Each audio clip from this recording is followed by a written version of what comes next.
आणि मग इथं आल्यावर पोटे पाटे पाहिल्यावर थोडं बरं वाटते. कसं वाटलं? किती दिवसाचं सेशन होतं?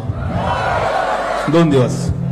आणि इथे आल्यावर खरंच छान वाटलं मला की 2 दिवस पूर्वी मी का नाही आलो तुमच्याशी भेटायला. कारण एवढा मोठा छान युवा वर्ग समोर असताना त्याच्याशी थोडीशी खडी गंमत, थोड्याशा गप्पा टप्पा, फोकनाड्या मारायला मजा येते.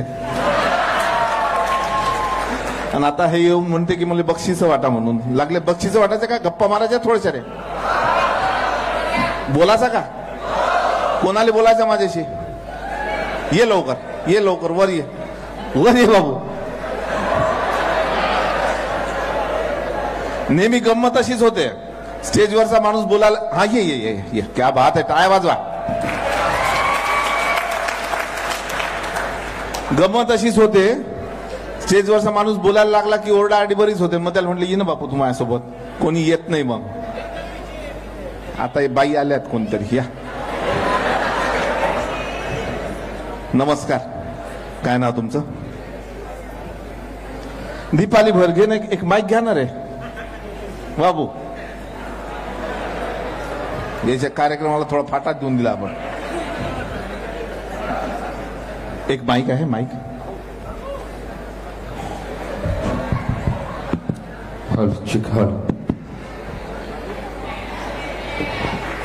चिडून राहिले का तुले? हे चिडून राहिले का? चिडू द्या ना. चिडू द्या ना. बोला, काय काय शिकले ती 2 दिवसामध्ये? खूप काही शिकले. कसा होता एक्सपिरियन्स? खूप छान. याच्यात आम्हाला इन्स्पिरेशन मिळालं. नरेंद्र कोल्हे सर, रोहित दादा यांच्याकडून आम्हाला व्यवसायाबद्दल माहिती मिळाली. अच्छा. तसेच आम्हाला आपण व्यवसायात कसं डेव्हलप करता येईल किंवा. घाबरू नको, मी तुझ्या भावासारखा. बर, पुढे. हा, काय म्हणते ते?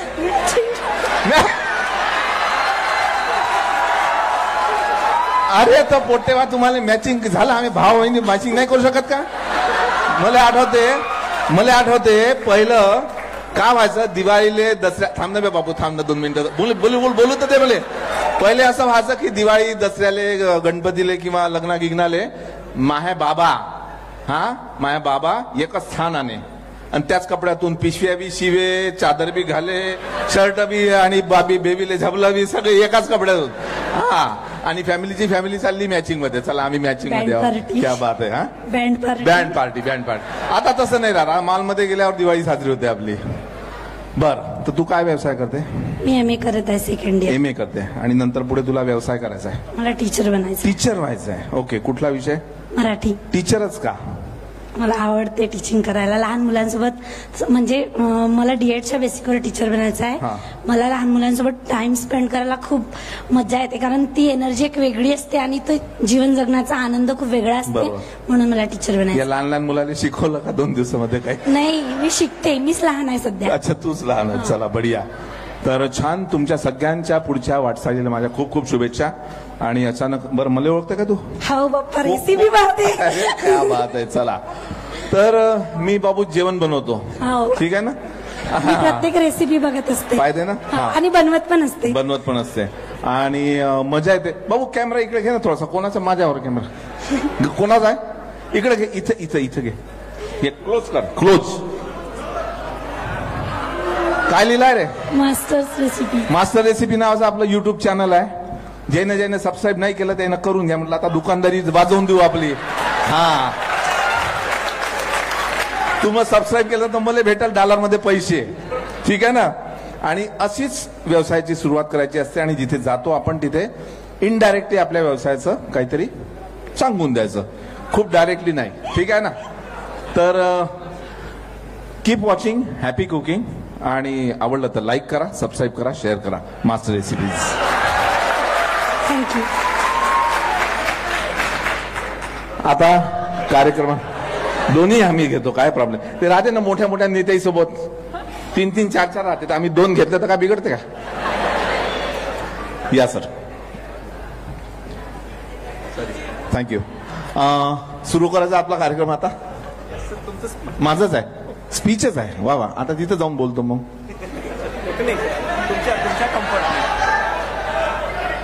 काय म्हटलं रे? मध्ये येऊ? अरे बाबा द्या. नाही ऍक्च्युली सांगू का, इथं उभं राहिलं ना थोडा आधार राहते.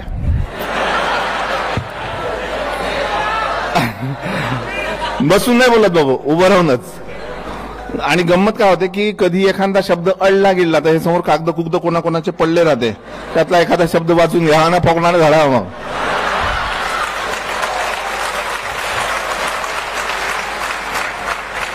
कधीही तुम्ही कुठल्या एखाद्या कार्यक्रमाला जाता किंवा बोलायची वेळ येते तर त्यावेळी 2-3 गोष्टी लक्षात ठेवायच्या की खूप पाठांतर वगैरे करून जायची भानगडीत पडायचं नाही, पेपर वाचून जायच्या भानगडीत पडायचं नाही.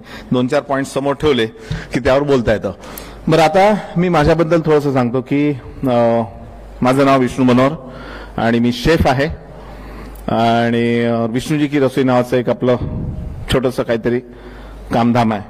आणि विषय जरी माझा वेगळा असला, मी बॅचलर ऑफ फाईन आर्ट्स म्हणजे चित्रकारिता हा माझा विषय होता. माझे वडील चित्रकार, आई माझी संगीत शिक्षिका होती.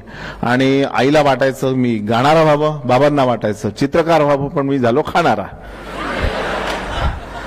म्हणजे खाणारा म्हणजे खाण्याच्या तशा भरपूर वेगवेगळ्या गोष्टी आहेत, मी फक्त जेवण म्हणजे पदार्थ खाणारा असा झालो. आजकाल खाण्याच्या गोष्टी वेगळ्या राहते, समजलं का नाही? हा, तर या क्षेत्राकडे वळताना पहिले तर मनाची व्यवस्था जेवून जा, छान वाटायचं कोणतरी आपल्याला बाहेर जेवू घालते, कारण खाण्याचा शौकीन होतो पहिलेपासून. आणि हे करता करता मी याराना नावाचा चित्रपट पाहिला, सिनेमा. अमिताभ बच्चन होता त्याच्यामध्ये. आणि त्याच्यामध्ये अमिताभ बच्चन एकदम झिरो से हिरो होतो. बाबू मोबाईल गिबाईल असेल तर ठेवून द्या थोडेसे रे, कारण काही लोक सगळे असेच खाली दिसून राहिले मला पाहताना. पाहू नका, कारण लय दुरून आलो मी तुमच्यासाठी, अमरावतीहून आलो, अमरावती.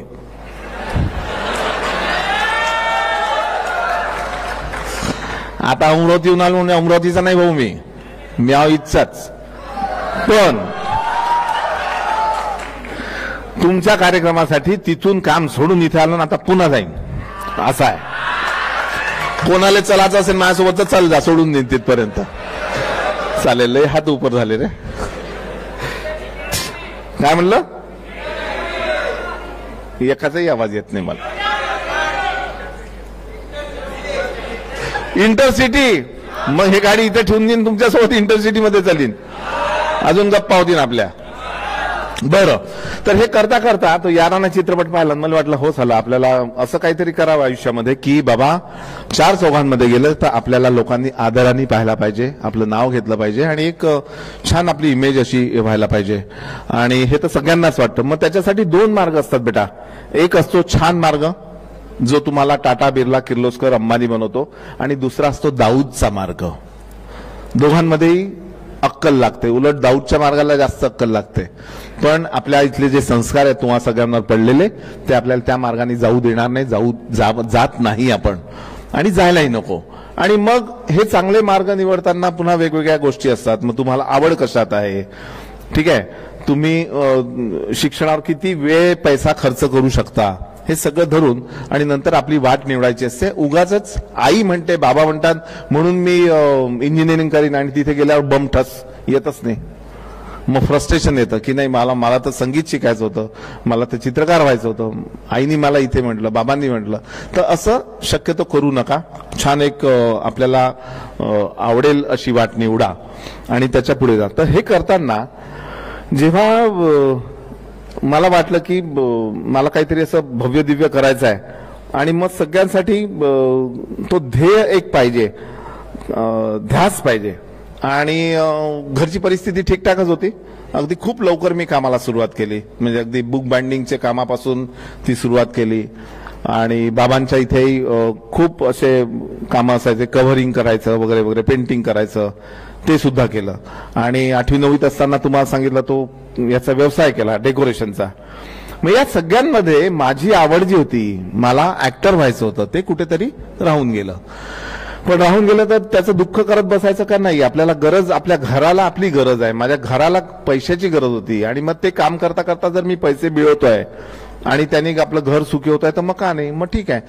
मग मनाच्या आपल्या भावनांवर गोटा ठेवून मी माझ्या व्यवसायाला सुरुवात केली. 10वीत असताना पहिलं कॅटरिंगचं काम केलं आणि कॅटरिंगचं काम केल्यानंतर आमच्या घरचे लोक सगळे शिकले सवरले, आईकडले, मामा लोक, बाबांकडले सगळे.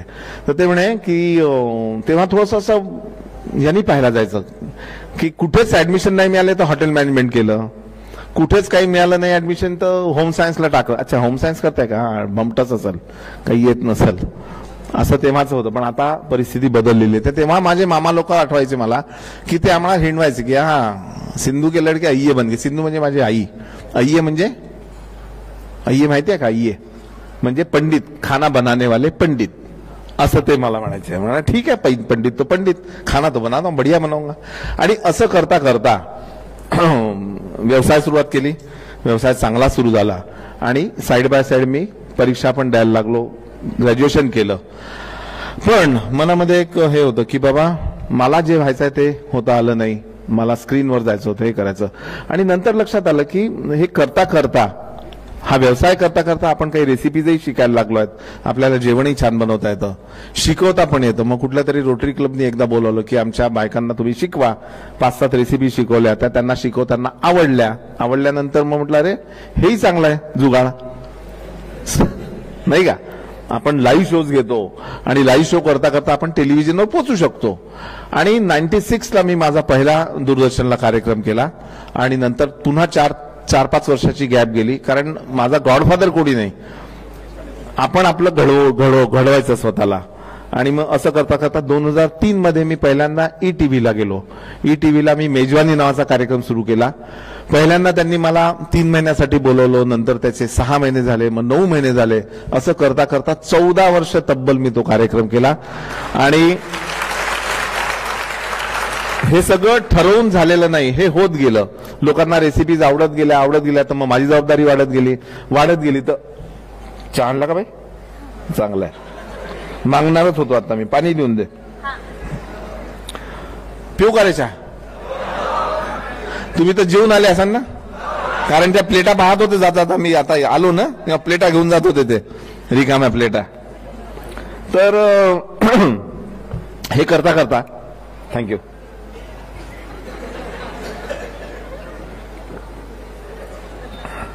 काहून हसता बे, काय म्हणलं, काय बोलतो. याच्यामध्ये चहाच आहे, पहिले सांगतो मी. क्लोज लावायचा असेल लावून घे, येले वाफा दिसल. आणि चहा चांगला आहे. माझ्या हातची पण पिनविन एकदा. हा, याईनं आधी बोलवलं असतं तर एक चहा नाही तर एक नाश्ता माझ्याकडून दिला असता तुम्हाला मी.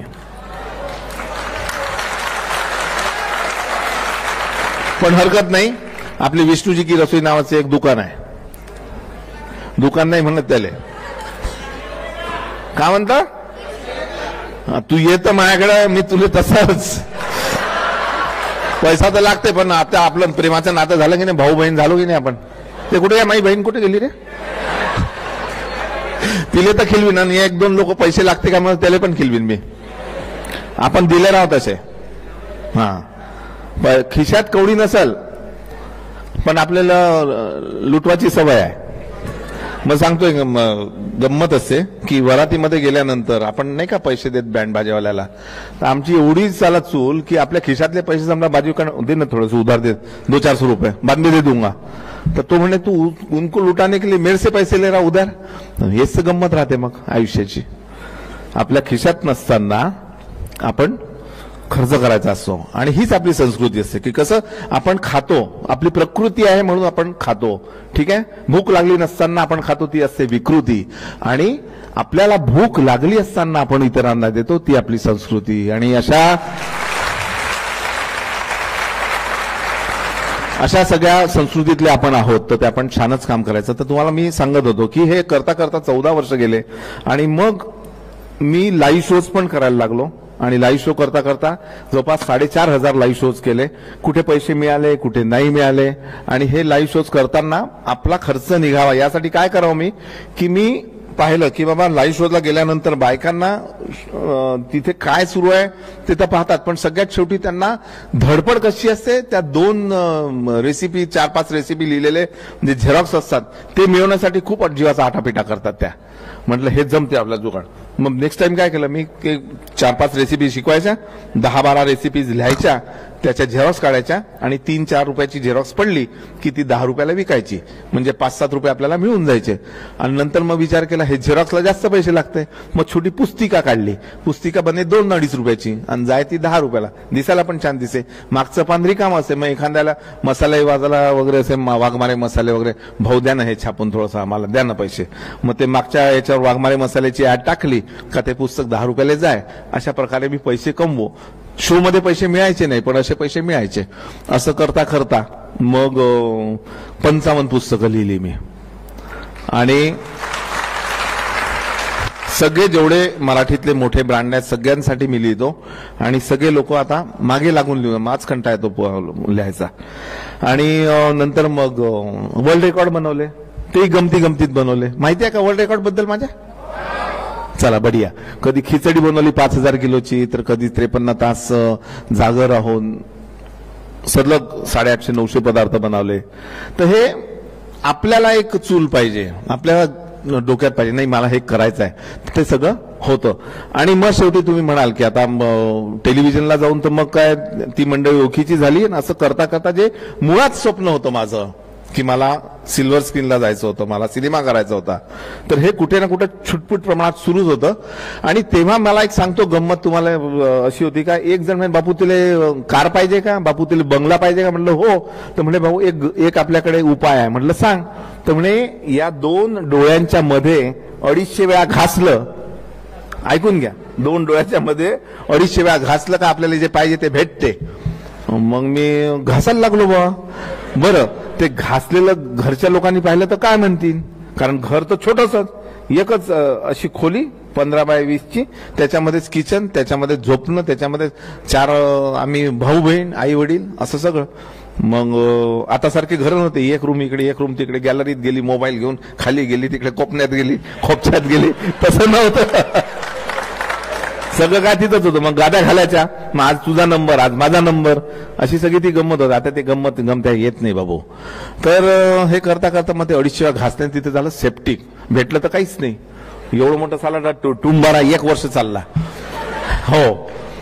पण नंतर लक्षात आलं की तो जो त्रास झाला, ती जी आग झाली, ती या ज्या वेदना होत्या, त्या वेदना कशासाठी होत्या की मला काहीतरी साध्य करायचंय म्हणून मी ते केलं. तर ती जी आतली ऊर्जा आहे ती तेवत ठेवण्यासाठी ती वेदना मला झाली. आणि म्हणून मी त्याला धन्यवाद दिलं, जो कोणी असेल त्याला, की त्याच्यामुळे मला इथे डागही पडला आणि नंतर सतत वाटलं की आपण हे का केलं. आणि हे करता करता मग विष्णूजी की रसोई काढली मध्ये, विष्णूजी की रसोई काढली आणि ती झाली जवळपास 12 वर्षापूर्वी. एक वेगळा पॅटर्न आम्ही सुरू केला. पहिल्यांदा तर लोकांना तो पॅटर्न समजवता मुश्किल यायची. तुम्हाला कंटाळा आला का रे? नाही ना? हा, आला तर सांगून द्या, मग आपण जनगणमन करू शकेल. हा, तर तो पॅटर्न समजवता मुश्किल झाली. मग नंतर हळूच ती रसोई आम्ही औरंगाबादला काढली, मग पुण्याला काढली, मग पुण्याला 2री काढली, मग 3री काढली, 4थी काढली, पनवेलला आता काढली, मुंबईला काढली, आता 7 झाल्या. 7 आता हैदराबादला सुरू करून आलं. तर असं ते होत जातं. फक्त प्रामाणिकपणे काम करा, कोणालाही दुखवू नका. हा, आणि जमिनीवर राहा नेहमी, बिलकुल खालती पाय रोवून राहायचं. आणि असं करता करता सिनेमावाले ओळखीचे झाले. मग आता माझा एक चित्रपट येतोय, त्याचं नाव आहे वन्स मोर, आणि त्या चित्रपटात माझा डबल रोल आहे. एका जन्मात मी झालोय शेफ, एका जन्मात झालोय राजा. तर या ऑगस्टमध्ये तो चित्रपट प्रदर्शित होईल. खरं तर मागच्या वर्षीच होणार होता. तर माझी अशी इच्छा आहे की तुम्ही सगळेजण तो चित्रपट नक्की बघा, तिकीट काढून बघा. तिकीट काढावंच लागते आजकाल. हा, मल्टिप्लेक्स मध्ये जाऊ, कुठेही जाऊ. आणि तो चित्रपट पाहून, म्हणजे त्या चित्रपटाचे प्रोमोज पाहून मला अजून एका चित्रपटाची ऑफर मिळाली. ती सगळ्यात मला आनंदाची गोष्ट झाली की ठीक आहे, ओळखीतून एखादा चित्रपट मिळतो, पण तो चित्रपट अजून प्रदर्शित व्हायचा आहे. त्याला आता 14 नामांकन झाली त्या चित्रपटाला. तर तो चित्रपट कोणी पाहिला? आपल्या याने प्रवीण तरडे, माहिती असेल ना तुम्हाला. आता कुठला चित्रपट आला त्यांचा? मुळशी पॅटर्न. हा, तर मुळशी पॅटर्न त्यांचा एक चित्रपट आता येतोय की शिवाजी महाराजांची जी 8 रत्न होती थिंक टँकर्स, त्यातलं एक रत्न म्हणजे मला करायचंय. मला छान लढाई करायची आहे. माझ्याबरोबर सुनील बर्वे आहे, मोहन जोशी आहेत, अशी बरीच मोठी मंडळी आहेत. आणि त्याचं शूटिंग जे आहे ते नोव्हेंबरमध्ये सुरू होईल. संजय लीला भन्साळीचा सेट आहे, त्याच्याच शो याच्यामध्ये स्टुडिओमध्ये शूटिंग आहे आणि अजय देवगणची निर्मिती आहे. तर तो सुद्धा चित्रपट तुम्ही नक्की बघा. मला इथे बोलवलं, कोणाला काही प्रश्न असतील तर नक्की विचारा. आणि नाहीतर मी एक छान तुम्हाला एक जाताना एक डायलॉग ऐकवतो आणि मग रजा घेतो. कोणाला विचारायचं बेटा? नाना पाटेकर करतो ना, थांब ना. हॅलो, काय म्हटलं?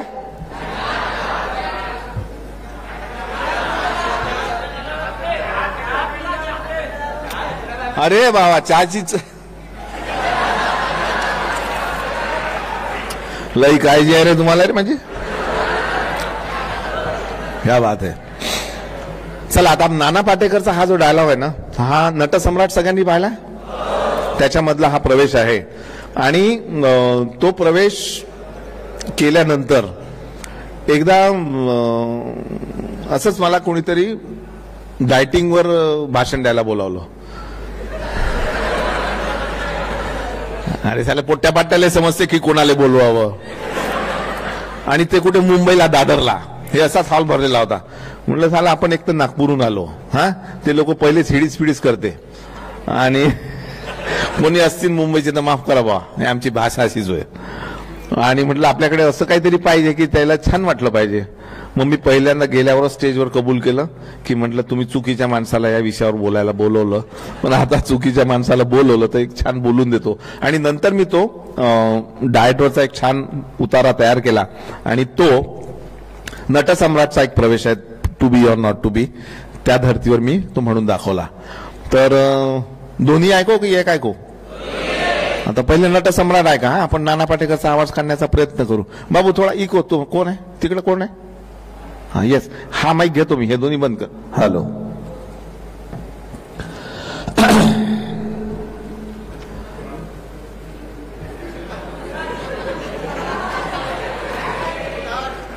टू बी और not to be, that is the question. जगावं की मरावं एकच सवाल आहे. या दुनियेच्या विस्तीर्ण उकिरड्यावर खरकट्या पत्रावळीचा तुकडा होऊन जगावं बेशरम बेफाम लाचार आनंदानं, की फेकून द्यावं या देहाचं लखतर त्या गुंडाळलेल्या जाणीवेच्या यातनेसह मृत्यूच्या काळ्याशार डोहामध्ये, आणि करावा सर्वांचा शेवट, माझा तुझा याचा आणि त्याचा सुद्धा. अरे मृत्यूच्या महासर्पानं जीवनाला असा डंक मारावा की नंतर येणाऱ्या निद्रेला नसावा जागृतीचा किनारा कधीही. पण त्या मृत्यूलाच जर पुन्हा स्वप्न पडू लागली तर इथेच सरमेक आहे. नव्या स्वप्नांच्या दुनियेत जाण्याची हिंमत आम्ही करत नाही आणि म्हणून आम्ही जपतो जुनं जागं, पण सहन करतो आमच्याच आत्माभिनावर होणारे बलात्कार, आणि अखेर आमच्याच मारेकराच्या दाराखाली उभे राहतो भिकेचा कटोरा घेऊन. विधात्या, अरे तू इतका कठोर का झाला?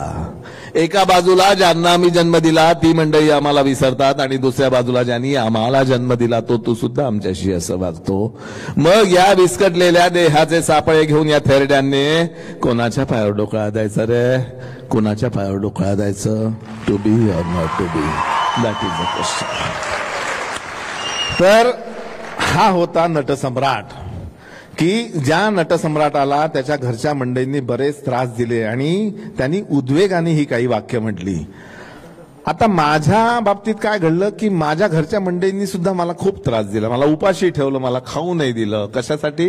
डायटिंग करून हा माणूस रोड व्हावा यासाठी. मग एखाद्या खवय्ये माणसाला, खाणाऱ्या माणसाला, म्हणजे पदार्थ खाणाऱ्या माणसाला समोर डायनिंग टेबल आहे, तुम्ही विचार करा की त्याच्यामध्ये डायनिंग टेबलवर ठेवलाय पनीर बटर मसाला, दाल फ्राय, जिरा राईस, दही वडे, त्याच्यानंतर सांबार वडा, काजू कतली, त्याच्यानंतर रबडी, जिलबी, रसमलाई, पाणीपुरी, पुरणाची पोळी, आणि हे सगळं ठेवल्यानंतर माझी बहीण येते आणि म्हणते की हे घ्या सोजी, बिना तुपाची, बिना तेलाची. माझी बायको येते म्हणते हे घ्या. कसं खाऊ? मग तेव्हा जे माझ्या विचार मनात आले ते मी आता मांडतो तुमच्या मनात. पहिलेचे सगळं लक्षात ठेवायचं नटसम्राटाचं आणि मग हे ऐकायचं, ठीक आहे? तू पी किंवा खा, एकच सवाल आहे, डायटिंग. तू पी किंवा खा, एकच सवाल आहे, डायटिंग. बघावं की खावं, एकच सवाल आहे, डायटिंग. या किचन मधल्या विस्तीर्ण डायनिंग टेबलवर पसरलेल्या वेगवेगळ्या चवदार चटकदार पदार्थांकडे नुसतंच बघावं की पाडून टाकावा फटशा त्या सगळ्या पदार्थांचा आणि करावा सर्वांचा शेवट, लाडवाचा, गुलाबजामचा, जिलबीचा, मालपुऱ्याचा आणि शेवटी या डायटिंगचा सुद्धा. अहो पांडे साहेब लवलो त्या जिभेच्या टोकानं त्या पुरणपोळीला असा डंख मारावा की नंतर येणाऱ्या निद्रेला नसावा जागृतीचा किनारा कधीही. पण अशानं माझं वजन पुन्हा वाढू लागलं तर इथंच तर मेक आहे. डायटिंगच्या नावाखाली आम्ही ओलं सुकं गिळत बसतो, सहन करतो आमच्यात सटोरेपणावर होणारे परिणाम, भरत बसतो डायटिशियनची भरमसाठ बिल आणि अखेर आमच्यात घरात चोरासारखे डबे हुडकत बसतो वेगवेगळ्या फराळाच्या पदार्थांचे. अन्नपूर्णे, अगं तू इतकी कठोर का झाली? दर्द आहे. अन्नपूर्णे, अगं तू इतकी कठोर का झाली? एका बाजूला जिला आम्ही वेगवेगळ्या पदार्थांच्या चवी खाऊ घातल्या ती आम्हाला डिवसते आमची बायको, हे खाऊ नका, ते खाऊ नका, असं करा तसं करा, आणि दुसऱ्या बाजूला तू सुद्धा आमची पोटं वाढवते. मग या विस्कटलेल्या देहाचे गोळ घेऊन या ढेरपोट्यांनी कोणत्या हलवायच्या घरावर तुळशीपत्र ठेवायचं ग? कोणत्या हलवायच्या घरावर तुळशीपत्र ठेवायचं? तू पी किंवा खा, एकच सवाल आहे, डायटिंग. आता डायटिंग करायचं की नाही हे तुम्हाला ठरवायचं आहे. डायटिंग करू नका, पण खूप खाऊ नका. 2 गुलाबजाम खायचे असेल तर एकच खा, चव घ्या. दुसऱ्या दिवशी छान 1 घंटा वर्कआउट करा आणि पुन्हा दुसरा रसगुल्ला खायला तयार व्हा. कारण देवानी एवढं सगळं आपल्याला दिलंय. वरती गेल्यावर का म्हणे तूने खाया क्या रे? नहीं खाया. तूने क्या किया फिर? मैं तेरे को भेजा क्यों नीचे? अशी गोष्ट होईल. तर खूप खूप धन्यवाद. खूप छान वाटलं तुमच्याशी बोलताना, गप्पा मारताना. काय रे हिंदी म्हणू काय? 3च होई म्हणतो ते, डोळ्या दाखवून राहिले, संपवाचा कार्यक्रम, बिल वाढवून राहिलं. हे नाना पाटेकरांनी म्हटलं होतं माधुरी दीक्षितसाठी. आता मी हे तुमच्या सगळ्यांसाठी म्हणतो. मग त्याच्यात भाऊ, बहीण, काका, मामा सगळे आले. घ्या भाऊ थोडासा. कैसे बताऊं मेरे लिए तुम कौन, कैसे बताऊं मेरे लिए तुम कौन, तुम जिंदगी, तुम बंदगी, तुम रोशनी, तुम ताजगी, तुम हर खुशी, तुम प्यार हो, तुम प्रीत हो, मनमीत हो, तकता हूं मैं हर पल जिसे तुम ही तो वो तस्वीर हो. मेरे लिए पाना भी तुम, खोना भी तुम, जागना भी तुम, सोना भी तुम, नींदों में तुम, ख्वाबों में तुम हो मेरे दिन रात में, देवी हो मेरे लिए तुम, भगवान हो. कैसे बताओ मेरे तुम कौन, कैसे बताओ मेरे लिए तुम कौन. थँक्यू. थँक्यू. आणि एक गोष्ट अजून लक्षात ठेवा, आयुष्यात पैसे कमवताना कधी थांबायचं आणि त्या पैशाचा उपभोग घ्यायचा हे तुम्हाला लक्षात आलं पाहिजे. आणि स्टेजवर असताना, माईक हातात असताना, माईक भेटल्यावर तो कधी ठेवायचा हे सुद्धा लक्षात आलं पाहिजे.